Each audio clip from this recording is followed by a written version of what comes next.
Last video में हम लोग इंथैल्पी के बारे में देखे थे। एक बार फिर से हम लोग इसके फॉर्मूले को करते हैं और इससे बेस्ड कुछ क्वेश्चंस हम लोग करेंगे। तो एक्चुअली में इंथैल्पी है क्या? आपका हीट ही है। आपका क्या है? आपका हीट है, लेकिन ये है किस पे? कांस्टेंट प्रेशर पे। किस पे है? कांस्टेंट प्रेशर पे है। मतलब ये heat of reaction at constant pressure. Heat of अगर आप कांस्टेंट प्रेशर पे रिएक्शन में कुछ हीट दे रहे हैं या निकल रहा है तो वो किसके बराबर होगा? इंथैल्पी के बराबर होगा। और इसी को हम लोग क्या कहते हैं? QP इक्वल टू कितना होता है? Delta H। डेल्टा H मतलब चेंज इन इंथैल्पी। अब चेंज इन इंथैल्पी की अगर हम लोग बात करते हैं तो यहाँ से H2 और माइनस H1 आएगा। और ये हम लोग कैपिटल वर्ड में लिख रहे हैं। कैपिटल वर्ड में लिख रहे हैं तो मतलब यहाँ कह सकते हैं कि जो इंथैल्पी है आपका क्या है? इंथैल्पी आपका क्या है? एक्सटेंसिव प्रॉपर्टी की इंटेंसिव प्रॉपर्टी।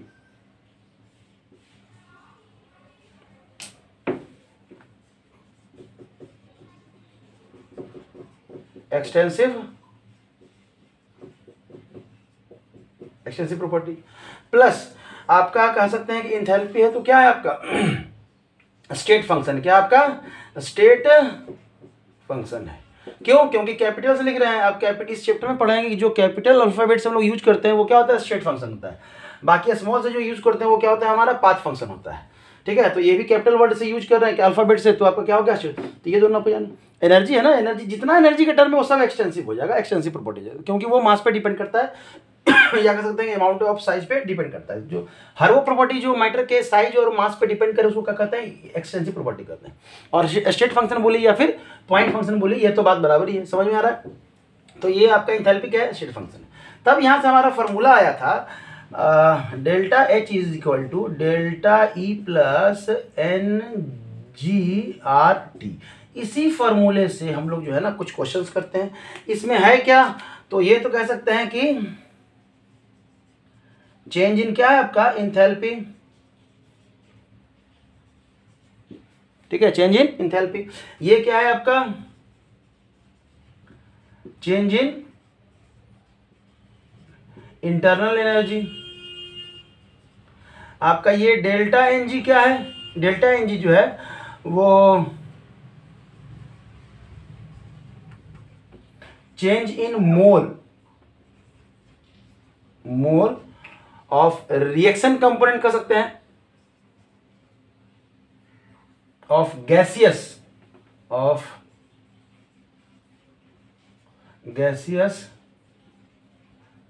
Reaction component. मतलब रिएक्शन में जितने भी कंपोनेंट्स यूज हो रहे हैं उनके मोल है, उनका मोल है। अब ये मोल है क्या? तो थोड़ा सा डिटेल में हम लोग देखेंगे यहाँ पे। डेल्टा NG, जो डेल्टा NG होता है इसका जो फॉर्मूला होता है हम लोग क्या कहते हैं? Gaseous mole of product minus gaseous mole of reactant. सिर्फ गैसियस ये टर्म ही इंपॉर्टेंट है, इसलिए ध्यान रखिएगा। मतलब डेल्टा NG की बात करें तो आपका प्रोडक्ट आपका क्या है?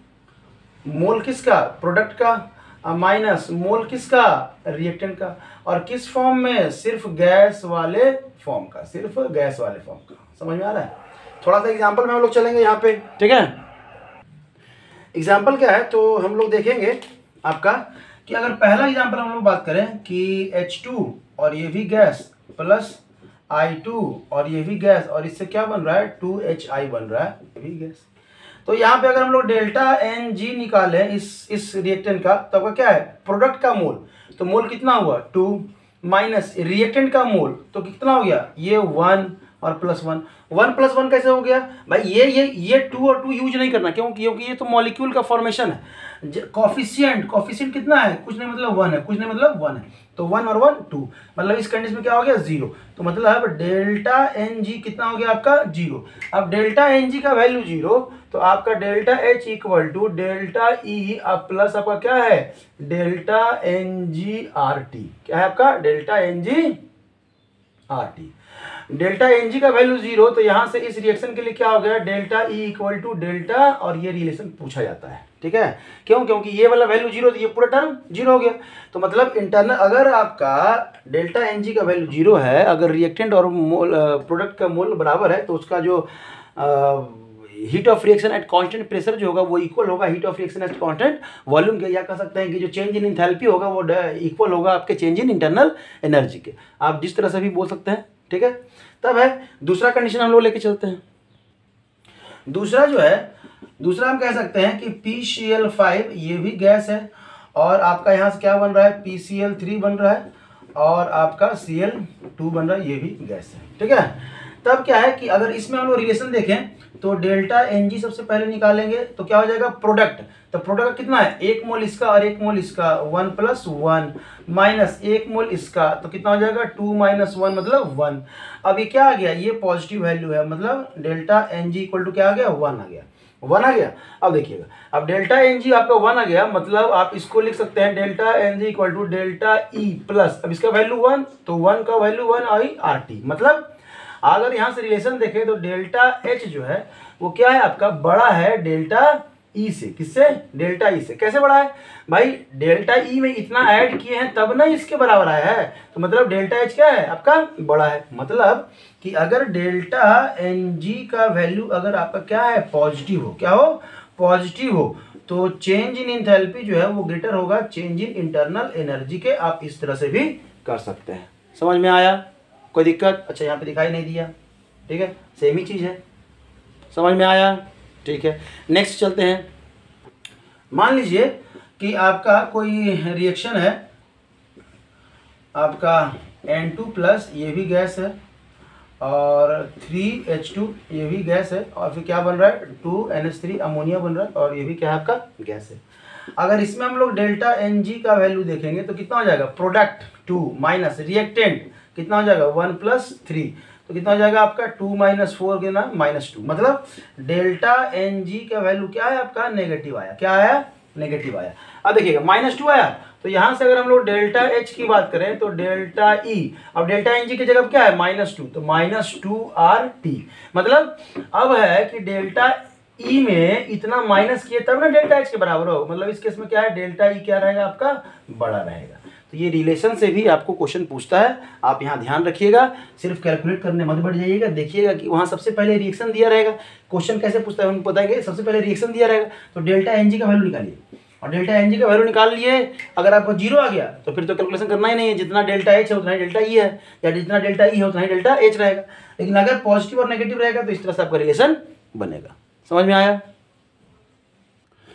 क्वेश्चन है आपका, at 27 degree C 27 degree C internal energy जो है ना आपका दिया हुआ है कितना, इस रिएक्शन के लिए, इस रिएक्शन का इंटरनल एनर्जी दिया हुआ है कितना, 2 कैलोरी, 2 कैलोरी दिया हुआ, मतलब डेल्टा ई का वैल्यू दिया हुआ है 2 कैलोरी। तो डेल्टा ई कैसे सर, आपको इंटरनल एनर्जी चेंज या चेंज इन इंटरनल एनर्जी दोनों बात बराबर है, ठीक है, चेंज लिखा हुआ ना। तब आपको पूछा क्या, इंथैल्पी पूछ रहा है। आपके पास फॉर्मूला तो है delta H equal to delta E plus delta n g R into T.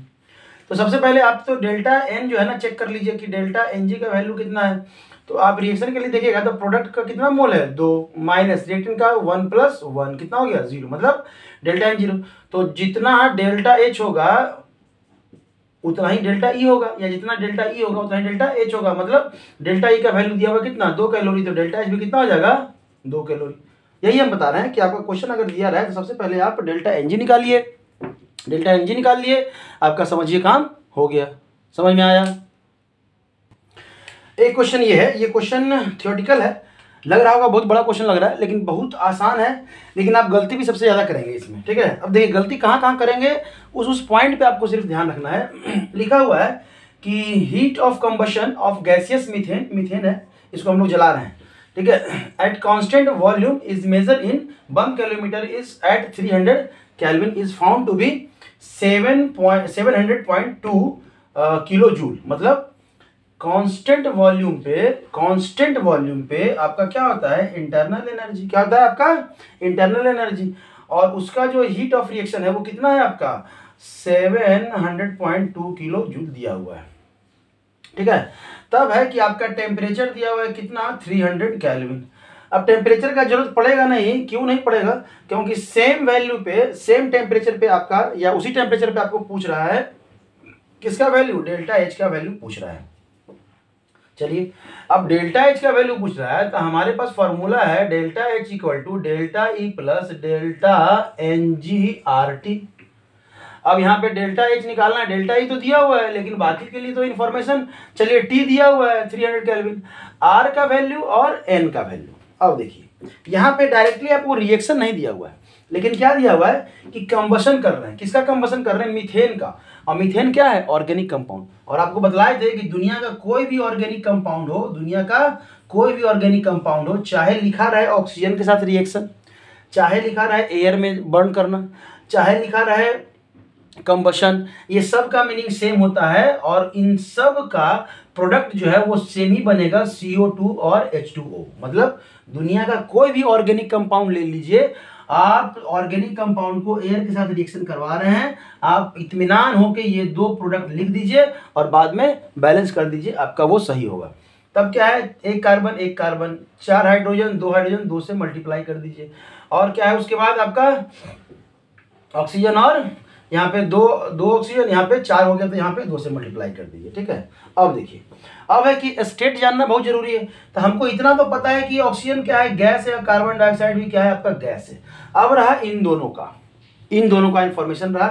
तो जो ये H2 है, अगर नहीं लिखा रहा है कुछ तो इसको तो आपको लिक्विड ही मानना है, इसको लिक्विड भी मानना है, लेकिन इसमें लिखना भी जरूरी है। इसमें अगर नहीं दिया है तो समझ लीजिए कि कहीं ना कहीं थोड़ा सा मिसप्रिंट हो गया है आपके क्वेश्चन में, और नहीं तो आपको इन्फॉर्मेशन ऑलरेडी क्वेश्चन में दिया हुआ है। और वो इन्फॉर्मेशन दिया हुआ है क्या, गैसियस मीथेन। क्या दिया हुआ है, गैसियस मीथेन, मतलब मीथेन भी क्या है, आपका गैस है।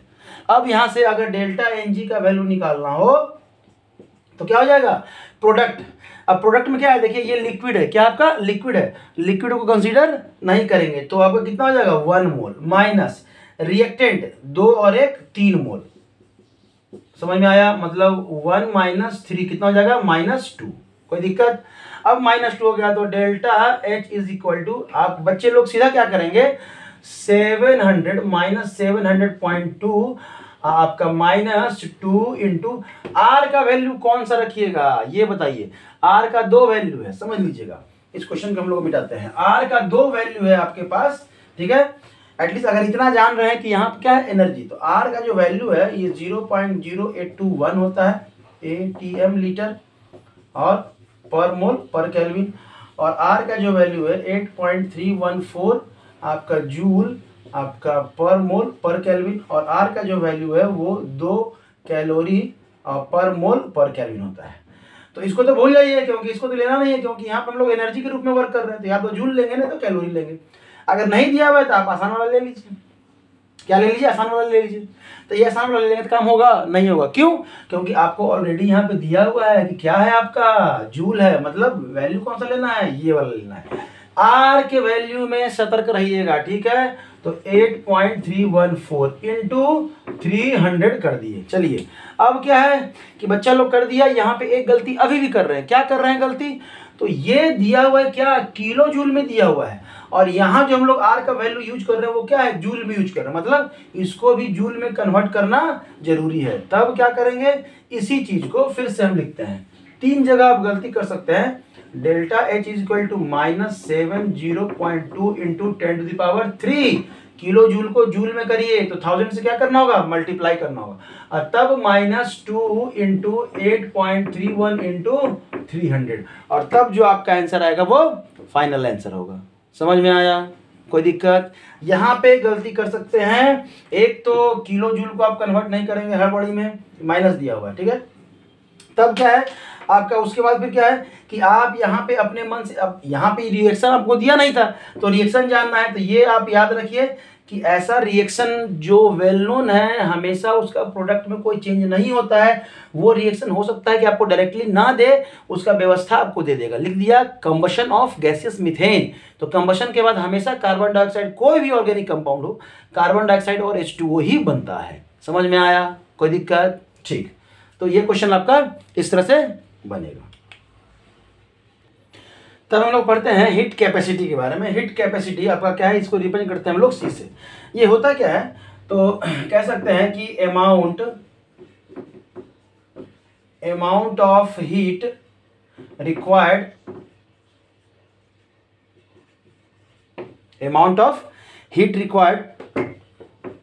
to raise the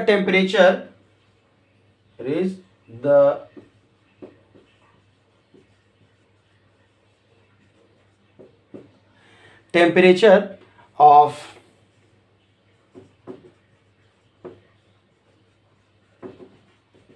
given amount of substance by 1 degree अब 1 डिग्री में 1 डिग्री सी भी आ सकता है और 1 केल्विन भी आ सकता है, ठीक है। 1 डिग्री से जो गिवन अमाउंट किसी भी, मान लेते हैं ये कोई सब्सटेंस है, मान लीजिए ये कोई सब्सटेंस है, अब इसका टेम्परेचर 1 डिग्री बढ़ाने में जितना अमाउंट ऑफ हीट हमको जरूरत पड़ेगा उसी को हम लोग क्या कहते हैं, हीट कैपेसिटी कहते हैं। अब देखिए हीट कैपेसिटी, बच्चा लोग यहाँ कंफ्यूज होता है कि 1 डिग्री से बढ़ाना है मतलब वो टेम्परेचर कितना होगा, 0 डिग्री से आपको 1 लेके जाना है, कोई जरूरी नहीं है बाबा।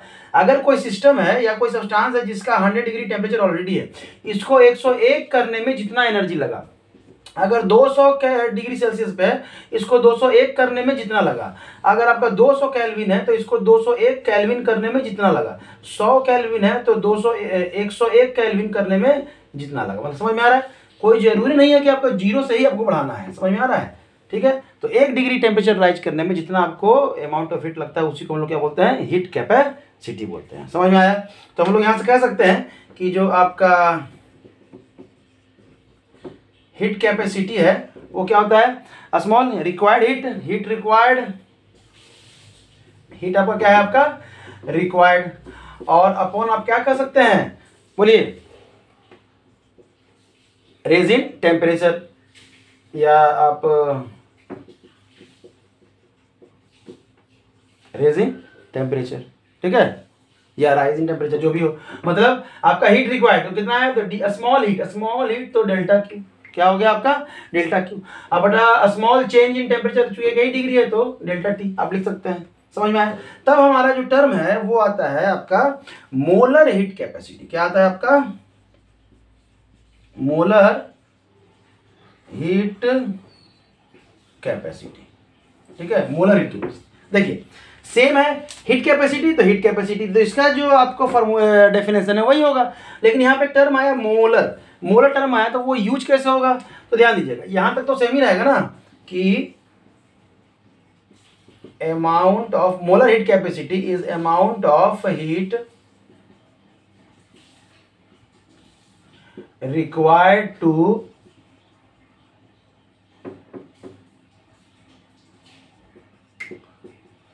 raise the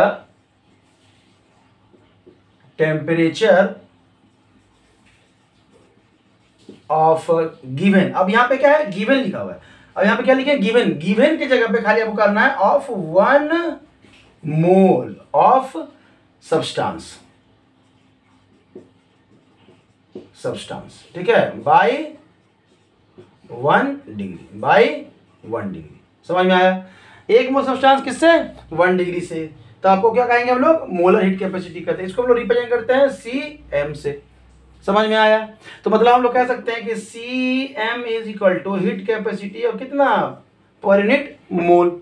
तो यहां से हम लोग ये भी कह सकते हैं कि हीट कैपेसिटी अगर मैं उसमें मोल से अगर मल्टीप्लाई कर दें तो वो क्या हो जाएगा, मोलर हीट कैपेसिटी हो जाएगा। क्या हो जाएगा आपका, मोलर हीट कैपेसिटी हो जाएगा। तब एक टर्म आता है आपका स्पेसिफिक हीट कैपेसिटी। क्या है आपका, स्पेसिफिक, सेम है, amount of heat required to raise the temperature of 1 gram of substance, 1 gram of substance by 1 degree C. समझ में आ रहा है, 1 ग्राम सब्सटेंस का, तो हम लोग कह सकते हैं कि स्पेसिफिक हीट इक्वल होगा क्या, सेम फॉर्मूला तो वही है आपका, ठीक है। तब इसको हम लोग लिख सकते हैं specific heat equal to,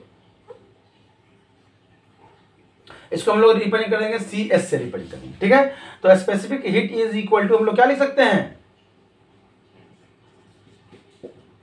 heat capacity बटा क्या हो जाएगा आपका, मास। तो यहां से हम लोग कह सकते हैं कि हीट कैपेसिटी जो है उसमें अगर हम लोग मास से मल्टीप्लाई कर दें तो ये क्या हो जाएगा आपका जनरल हीट कैपेसिटी हो जाएगा। ठीक है, तो इस तरह से हम लोग फार्मूला में इसको भी हम लोग यूज करेंगे और देखेंगे कि इनका आपस में कहाँ कहाँ अलग अलग कंडीशन में क्या क्या है। अब देखिए, चूंकि ये हीट कैपेसिटी है आपका पर यूनिट, हम लोग पढ़े थे एक्सटेंसिव और इंटेंसिव में, ठीक है, कि जो हीट कैपेसिटी है वो सिर्फ हीट कैपेसिटी क्या होगा, एक्सटेंसिव प्रॉपर्टी होगा। सिर्फ हीट कैपेसिटी क्या होगा, एक्सटेंसिव प्रॉपर्टी होगा। समझ लीजिएगा ध्यान से यहाँ पे।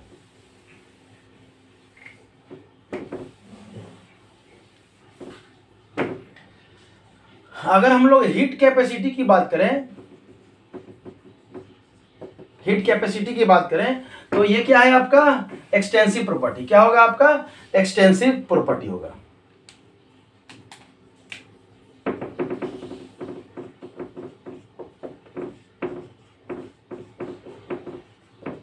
लेकिन अगर हम लोग स्पेसिफिक हीट कैपेसिटी की बात करें तो ये पर यूनिट क्या है, मास। पर यूनिट क्या हो गया, मास। तो ये क्या हो जाएगा आपका इंटेंसिव प्रॉपर्टी हो जाएगा।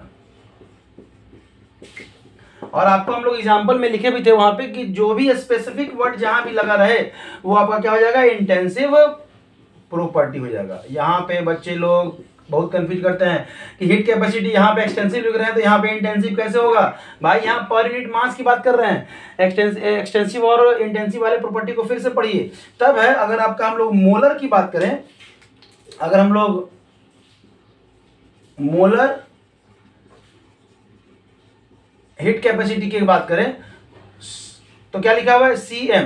तो हीट कैपेसिटी पर मोल, हीट कैपेसिटी आपका पर मोल। तो ये भी जो होगा आपका क्या हो जाएगा, इंटेंसिव प्रॉपर्टी हो जाएगा। तो ये भी क्या हो जाएगा, इंटेंसिव प्रॉपर्टी हो जाएगा। समझ में आ रहा है, कोई दिक्कत? ठीक है, तो इस तरह से जैसे जैसे टर्म आता चला जाएगा उसके प्रॉपर्टी, पीछे जो प्रॉपर्टी हम लोग जो पढ़ चुके हैं उसको अगर हम लोग यहाँ पे रिवाइज करते चलेंगे इस तरह से तो कभी कंफ्यूजन नहीं होगा और आपका थ्योरी है ना मजबूत हो जाएगा। अब अगर हम लोग बात करें कि heat capacity eight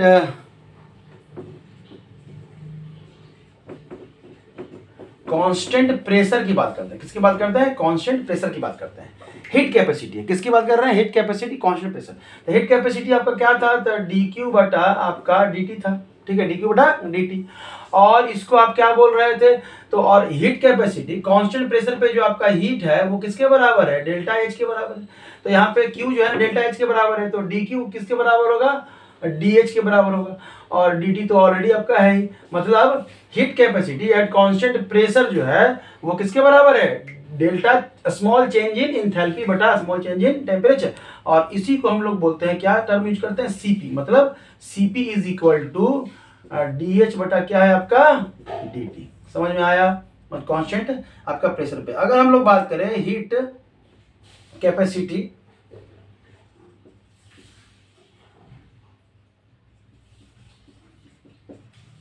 heat capacity eight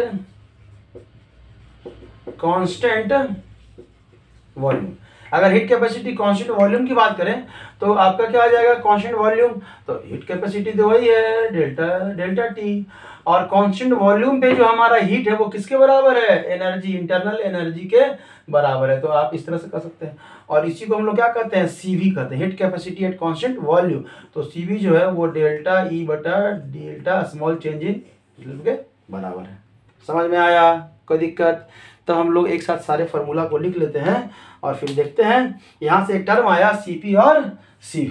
ठीक है, ध्यान से यहां पे देखिएगा। अगर हम लोग बात करें सिर्फ हीट कैपेसिटी का, सिर्फ हीट कैपेसिटी की बात करें तो कांस्टेंट प्रेशर पे हमारा क्या हो जाएगा, कांस्टेंट प्रेशर पे delta H is equal to C delta T। और कांस्टेंट वॉल्यूम हो जाएगा डेल्टा E इक्वल टू आपका C डेल्टा T। ठीक है, तब है अगर हम लोग बात करते हैं molar heat capacity, molar heat capacity तो क्या हो जाएगा, डेल्टा H इक्वल टू, अब हीट कैपेसिटी क्या होता है, ये इसके बराबर है Cp। और क्या आपका मोलर है तो यहाँ पे m भी लिख रहेंगे। ठीक है, और डेल्टा T यहाँ पे क्या हो जाएगा, डेल्टा E इक्वल टू आपका CV क्या हो जाएगा NCV। और यहाँ पे क्या हो जाएगा m और डेल्टा m, मतलब मोलर हीट कैपेसिटी, उसी को हम लोग CV बोलते हैं, कांस्टेंट वॉल्यूम पे बोल रहे हैं। ठीक है, तब है आपका specific heat capacity. Specific heat capacity की बात करें तो आपका क्या हो जाएगा, m आपका CV और डेल्टा T, और यहाँ से अगर डेल्टा E की बात करें तो m CV आपका डेल्टा T। आपको जैसा दिया हुआ है उस तरह से आप इक्वेशन यूज कर सकते हैं। समझ में आया? तो ये फार्मूला है, ये तीनों फार्मूला को याद रखिएगा, यहाँ पे काम आएगा आपका। अगर यूनिट पूछे आपका तो यूनिट आप आसानी से बता सकते हैं। यूनिट क्या बताना है, अगर यहाँ पे इसका यूनिट पूछे, अगर इसका यूनिट पूछे, इसका यूनिट तो क्या होगा, या हीट कैपेसिटी का अगर आपको यूनिट पूछे तो क्या होगा आपका, बोलिए। हीट कैपेसिटी, अगर हीट कैपेसिटी का यूनिट पूछे तो डेल्टा H बटा डेल्टा T, क्या है आपका, डेल्टा T। तो यहाँ से अगर C का यूनिट पूछे तो आप क्या लिख सकते हैं, जूल बटा केल्विन लिख सकते हैं, या जूल केल्विन इनवर्स लिख सकते हैं। ठीक है, हीट कैपेसिटी का अगर पूछे। यहाँ पे पूछे अगर Cp का, यहाँ पे पूछे आपका रिलेशन, तो Cp का relation molar heat capacity constant pressure पे, तब क्या हो जाएगा आपका, आप इसको छोड़ के सब इधर लेके आ जाएंगे तो डेल्टा H बटा N डेल्टा T आएगा, मतलब जूल मोल इनवर्स और केल्विन इनवर्स। ये बहुत ही इम्पोर्टेंट है, बच्चे यहाँ पे कंफ्यूज करते हैं, इसको समझते हैं कि हीट कैपेसिटी है, उसका अगर आपका जूल केल्विन इनवर्स है तो सब का जूल केल्विन इनवर्स करने लगते हैं, वहीं पे उनका गड़बड़ हो जाता है। समझ में आया? अगर हम लोग हीट कैपेसिटी, अगर हम लोग बात करें कांस्टेंट, किसकी बात कर रहे हैं, स्पेसिफिक हीट कैपेसिटी की बात करें तो सी देखिए Cp का है, ये Cp का यहाँ पे क्या है और यहाँ पे क्या है, ये ध्यान रखिएगा। क्या है आपका, यहाँ पे आएगा इतना, तो मतलब जूल और ग्राम इनवर्स, क्योंकि ये मास है, ग्राम इनवर्स और केल्विन इनवर्स। Cp अलग अलग कंडीशन में सेम का यूनिट क्या है, अलग अलग है। समझ में आया? कोई दिक्कत? तो इसका ध्यान रखिएगा, नहीं तो कंफ्यूज करेंगे तो फिर तो गलत करवाने के लिए तो एग्जामिनर जो है ना बैठा ही है आपका। ठीक है, तब हम लोग बात करते हैं रिलेशन की। Cp और Cv आया, उसके रिलेशन की, उन दोनों में क्या रिलेशन है, एक छोटा सा, और उस पर आपका क्वेश्चन आता ही आता है। तो relation between Cp and Cv, और R कह सकते हैं, एंड R कह सकते हैं, relation between Cp Cv and R। तो हमारे पास फॉर्मूला है, हमारे पास फॉर्मूला क्या क्या है आपका, बोलिए। H इक्वल टू हम लोग क्या लिखते हैं, E प्लस आपका क्या था, PV, और हम लोग लिखते हैं PV इक्वल टू nRT। अगर 1 मोल के लिए लिखें तब PV इक्वल टू क्या हो जाएगा, RT। इस PV के जगह पे अगर हम यहाँ रख दें तो H equal to E plus क्या हो जाएगा, RT। अगर हम लोग चेंज इन इंथैल्पी लिखे तो चेंज इन इंटरनल एनर्जी और प्लस आपका चेंज इन क्या हो जाएगा, अब R तो कांस्टेंट है तो R और चेंज इन टेम्परेचर। अगर हम लोग हर जगह चेंज इन टेम्परेचर से क्या करें, डिवाइड कर दें, कर दीजिए डिवाइड, ये क्या हो जाएगा, R हो जाएगा। ये चेंज इन इंथैल्पी, इसी को अगर हम लोग स्मॉल चेंज इन इंथैल्पी बचा small change in temperature is equal to small change, आपका स्मॉल चेंज, ठीक है, और ये स्मॉल चेंज है, तब क्या हो जाएगा, इसी स्मॉल चेंज को हम लोग क्या बोलते हैं, heat capacity at constant pressure. इसको क्या बोलते हैं, heat capacity at constant volume. समझ में आ रहा है? और heat capacity at constant pressure को हम लोग क्या बोलते हैं, Cp बोलते हैं, इक्वल टू Cv और प्लस क्या हो जाएगा, R। तो यहाँ से Cp minus Cv equal to R। ये जो रिलेशन है ये क्या है आपका, मेयर्स रिलेशन या मेयर्स इक्वेशन कह सकते हैं आप इसको, ठीक है, या मेयर्स फॉर्मूला कह सकते हैं, जो कहिए। और तब यहां से एक और आपका दिए हैं पॉइजन साहब, Cp बटा Cv को हम लोग क्या लिखते हैं, गामा लिखते हैं, और ये है आपका पॉइजन्स रेशियो। क्या है आपका, पॉइजन्स, ठीक है, पॉइजन्स, तो पॉइजन्स है, ये नाम है, वो वाला पॉइजन नहीं है, ठीक है, यहाँ पे ध्यान रखिएगा। बाकी जितना जहर आपका वो जो काम करता है ना आपके लाइफ में, उससे ज़्यादा जहर ये घोलेंगे, ठीक है, क्योंकि यहीं पे हम लोग सबसे है ना सबसे ज़्यादा फंसेंगे कि Cp दिया हुआ है कि Cv दिया हुआ है, गामा का वैल्यू कैसे है। तब है गामा का वैल्यू निकालने के लिए आपका अलग अलग दिया है, बस ध्यान रखिएगा कैसे, कि डायरेक्टली हम लोग यहाँ पे सीधा फार्मूला देख लेते हैं कि गामा का वैल्यू, अगर हम लोग बात करें गामा का जो वैल्यू है, यहाँ पे गामा लिखिए और यहाँ पे लिखिएगा मोनो एटॉमिक मोनोएटॉमिक सब्सटेंस या मॉलिक्यूल या गैस, मोनोएटॉमिक गैस। हाँ, इसके लिए गामा का जो वैल्यू होता है 1.66 मान के चलिए। और अगर यही अगर डाईएटॉमिक रहे, यही अगर क्या रहे, डाईएटॉमिक रहे, तो इसका जो वैल्यू होता है 1.40 के ऑलमोस्ट बराबर होता है। और यही अगर ट्राईएटॉमिक रहे, तो इसका जो वैल्यू 1.33 होता है गामा का। मतलब आपको रिएक्शन में डायरेक्टली गामा का वैल्यू नहीं देगा, आपको इनडायरेक्टली रूप में डाईएटॉमिक, मोनोएटॉमिक। अब अगर मोनोएटॉमिक की बात करें तो कौन होंगे, हीलियम होंगे, नियॉन होंगे, आर्गन होंगे, इस टाइप के। अगर डाईएटॉमिक की बात करें तो O2 होगा, Cl2 होगा, H2 होगा। ट्राईएटॉमिक की बात करें तो O3 ओजोन टाइप का। तो आपको वो रिएक्शन में लिखा रहेगा कि डाईएटॉमिक मॉलिक्यूल है या फिर ट्राईएटॉमिक मॉलिक्यूल है। एक क्वेश्चन से समझ लेते हैं हम लोग। यहाँ से कुछ आप पर टर्म कर सकते हैं, जैसे Cp minus Cv equal to क्या लिखे, R लिखे। तो यहाँ से अगर हम लोग Cp बटा Cv डिवाइड कर दें तो ये क्या हो जाएगा 1, और ये क्या हो जाएगा R बटा Cv। तो इसके बदले में हम लोग क्या लिख सकते हैं, gamma minus 1 equal to R बटा आपका Cv। तब क्या लिख सकते हैं कि Cv इंटू आपका गामा माइनस 1 इक्वल टू क्या है, R। एक फार्मूला तो ये हो गया। दूसरा फार्मूला की अगर बात करें, अगर Cp और Cp से ही डिवाइड कर दें, ठीक है, तो यहाँ पे Cv बटा क्या हो जाएगा, Cp, और यहाँ पे R बटा क्या हो जाएगा, Cp हो जाएगा।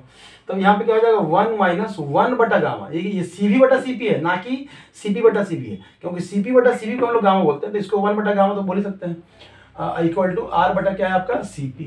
तो अगर इधर आगे कर दें तो Cp इक्वल टू, ये एलसीएम ले लीजिए, तो यहाँ पे गामा माइनस 1 बटा क्या हो जाएगा, गामा इक्वल टू क्या हो जाएगा, R। ये दो फॉर्मूला है, ठीक है। अगर यहाँ से बात करें कि एक क्वेश्चन लिखते हैं कि व्हाट इज द क्वेश्चन लिख लेते हैं पहले। क्वेश्चन लिखा है कि what is the value of heat capacity at constant volume of diatomic gas, diatomic gas. अब देखिए कांस्टेंट वॉल्यूम मतलब Cv का वैल्यू आपको पूछ रहा है, और Cv इंटू होता है क्या आपका Cv into gamma minus 1 equal to क्या होता है, R। तो यहाँ पे Cv का वैल्यू आपको क्या है ना, पूछ रहा है। तो यहाँ पे कह सकते हैं, यहाँ से कह सकते हैं आप डाईएटॉमिक, गामा का वैल्यू कितना है, डाईएटॉमिक के आपका वैल्यू कितना है 1.40 माइनस 1 इक्वल टू R।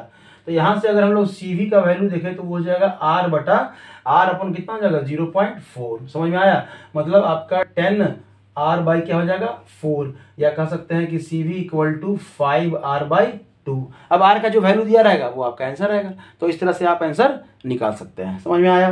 कुछ और भी क्वेश्चंस रहेंगे अगले सेशन में, जब हम लोग मिलेंगे तो रिवर्सिबल वर्क के और इरिवर्सिबल वर्क प्रोसेस के साथ मिलेंगे और उस पर क्वेश्चन करेंगे। ऑलमोस्ट देखिए हम लोग जिस सेशन से अभी गुजर रहे हैं ये बहुत इंपॉर्टेंट है। देख रहे हैं कैसे कैसे आपका जो है ना नया नया फार्मूला, तो ये फार्मूला रटिए मत, आप इसको समझ लीजिए कि कैसे ये जो है ना आता है, क्योंकि ये फार्मूला सारा तो याद रहेगा नहीं, वहाँ पे भूल जाएंगे तो आपके पास तरीका है ना कि आप इस फार्मूला को कैसे आप निकाल सकें। ठीक है, तो कुछ क्वेश्चन करेंगे, पीवाईक्यू भी, खास करके पीवाईक्यू बनाना शुरू कर दिए। समय आ गया है आपका पीवाईक्यू बनाने का, कोशिश कीजिए कहीं से मिले। स्टार्टिंग में हम बताएं कि पीवाईक्यू जब आप स्टार्ट करें बनाना तो सबसे पहले 2010 तक के क्वेश्चन को बनाइए। 2010 के पहले वाला क्वेश्चन मत, ये बाद वाला क्वेश्चन मत बनाइए। मतलब 2010 तक, मतलब 70, 80 ऐसे करके 90, 2000, 2010 तक क्वेश्चन बनाइए। फिर 2010 से लेकर 2015 तक का क्वेश्चन बनाइए। फिर 2015 से लेकर 2020 तक का क्वेश्चन बनाइए एक बार। ठीक है, अब 4-5 क्वेश्चन है तो आप आसानी से बना सकते हैं। ठीक है, ये नहीं कि क्वेश्चन पीवाईक्यू बनाना शुरू किए और सीधा 2023 का लेके बैठ गए। ठीक है, बच्चा लोग होता है कि नया क्वेश्चन बैंक खरीदें तो भाई नया है तो नया यूज करेंगे 2023 का। अरे भाई पहले का तो बना लीजिए, मतलब पहले का बनाएंगे आपको आइडिया लगेगा कि आपका जो बेस है वो लगभग ठीक हुआ कि नहीं। तो पहले वाला क्वेश्चन बनाते बनाते आपको आइडिया भी लग जाएगा कि किस तरह से ट्रेंड आपका कहाँ से कैसे चेंज करते करते कहाँ तक पहुँचा है। तो उससे ये भी आइडिया आपको लगेगा कि अब जो है क्वेश्चन वो किस पैटर्न पे पूछेगा या कैसे पूछेगा। समझ में आया? कोई दिक्कत उधर का आपको दिख नहीं रहा? नहीं, यहाँ पे ठीक है, यहाँ तक आपको दिख ही गया लगभग ऑलमोस्ट यहाँ पे। Thank you.